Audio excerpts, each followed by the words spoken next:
திமுக ஆட்சியில் தமிழ்நாட்டு மக்கள் அனைவரும் ஓசியிலேயே அனைத்தையும் பயன்படுத்தி சொகுசு வாழ்க்கை வாழ்ந்து வருவதாக பதவி பொறுப்பிருக்கும் மமதையில் பேசி வந்த பொன்முடி அவரது வாய் அடங்காது என்பது போல பட்டை நாமம் குறித்து பேசி சர்ச்சையில் சிக்கினார். பொன்முடியின் பேச்சு ஏற்றுக்கொள்ள முடியாதது என்று திமுக எம்பி கனிமொழி கண்டனம் தெரிவித்தார். பொன்முடியின் பேச்சுக்கு கண்டனம் தெரிவித்த அவர் இப்படியான கொச்சையான பேச்சுக்கள் கண்டிக்கத்தக்கது என்றும் தெரிவித்தார். அமைச்சர் பொன்முடியின் சமீபத்திய பேச்சு ஏற்றுக்கொள்ள முடியாதது என்றும் எந்த காரணத்திற்காக பேசப்பட்டிருந்தார் இப்படிப்பட்ட கொச்சையான பேச்சுக்கள் கண்டிக்கத்தக்கது என்று முதலமைச்சரே கூறிய நிலையில் அமைச்சர் பொன்முடி கட்சி பொறுப்பிலிருந்தும் அமைச்சர் பொறுப்பிலிருந்தும் அதிரடியாக நீக்கப்பட்டார். இந்த நிலையில் பொன்முடியின் மிக முக்கிய வழக்கான சட்டவிரோத பணப்பரிமாற்ற தடைச்சட்ட வழக்கில் நேரில் ஆஜராவதில் இருந்து விலக்கு அளிக்க கோரி முன்னாள் அமைச்சர் பொன்முடி தாக்கல் செய்த மனு மீதான உத்தரவை வரும் 21ஆம் தேதிக்கு சென்னை சிபிஐ சிறப்பு நீதிமன்றம் தள்ளி வைத்துள்ளது. கடந்த 2006, 2011ஆம் ஆண்டு வரையிலான திமுக ஆட்சியில்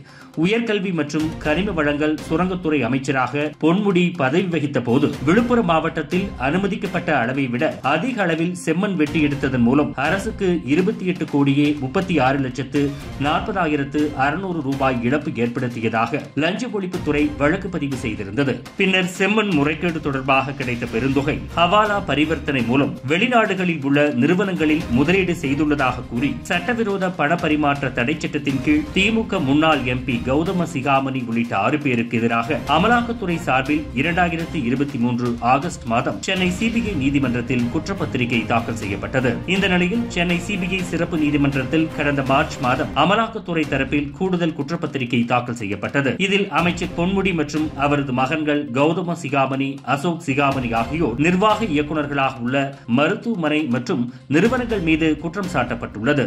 இந்த வழக்கு சிபிஐ சிறப்பு நீதிமன்றத்தில் நீதிபதி ஜே ஓம் பிரகாஷ் முன் இன்று மீண்டும் விசாரணைக்கு வந்தபோது முன்னாள் அமைச்சர் பொன்முடி, அவரது மகன்கள் கௌதம சிகாமணி, அசோக் சிகாமணி உள்ளிட்டோர் நேரில் ஆஜராகி இருந்தனர். அவர்களுக்கு கூடுதல் குற்றப்பத்திரிகை நகல்கள் வழங்கப்பட்டன. இதற்கிடையில் வழக்கில் நேரில் ஆஜராவதில் இருந்து விலக்கு அளிக்க கோரி முன்னாள் அமைச்சர் பொன்முடி தரப்பில் தாக்கல் செய்யப்பட்ட மனு விசாரணைக்கு எடுக்கப்பட்டது. அப்போது பொன்முடி தரப்பில் அரசு பணி காரணமாக தன்னால் நீதிமன்றத்தில் ஆஜராக முடியவில்லை என்றும் தற்போது அமைச்சர் பதவியை ராஜினாமா செய்துவிட்டதாக தெரிவித்தார். மேலும் திருக்கோவிலூர் சட்டமன்ற தொகுதி எம்எல்ஏவாகவும் திமுகவின் செயற்குழு உறுப்பினராக இருப்பதால் சட்டமன்ற தேர்தல் தொடர்பான பணிகள் தனக்கு வழங்கப்பட்டிருப்பதையும் தனது வயதையும் கருத்தில் கொண்டு விசாரணைக்கு ஆஜராவதில் இருந்து விலக்களிக்க வேண்டும் என பொன்முடி தரப்பில் கோரிக்கை வைக்கப்பட்டது.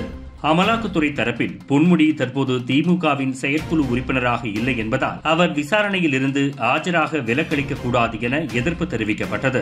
இருதரப்பு வாதங்களையும் கேட்ட நீதிபதி பொன்முடி நேரில் ஆஜராவதில் இருந்து விலக்களிக்க கோரிய மனு மீது ஜூன் 21ஆம் தேதி உத்தரவு பிறப்பிக்கப்படும் என கூறி வழக்கை ஜூலை 7ஆம் தேதிக்கு தள்ளி வைத்தார். இந்த வழக்கில் மீண்டும் என்ன மாதிரியான உத்தரவு வரும் என்பது குறித்தும் பொன்முடி வழக்கு தொடர்பாக அமலாக்கத்துறையினரின் அடுத்த கட்ட நடவடிக்கை என்ன என்பது குறித்தும் பொறுத்திருந்து பார்க்கலாம். இதுபோன்று முக்கிய நிகழ்வுகள், அரசியல் தகவல்களை ஆழமாகவும் மாறுபட்ட கோணத்திலும் அறிந்து கொள்ள மறக்காமல் உங்கள் IND தமிழ் 24x7 பக்கத்தை பின்பற்றிக் கொள்ளவும்.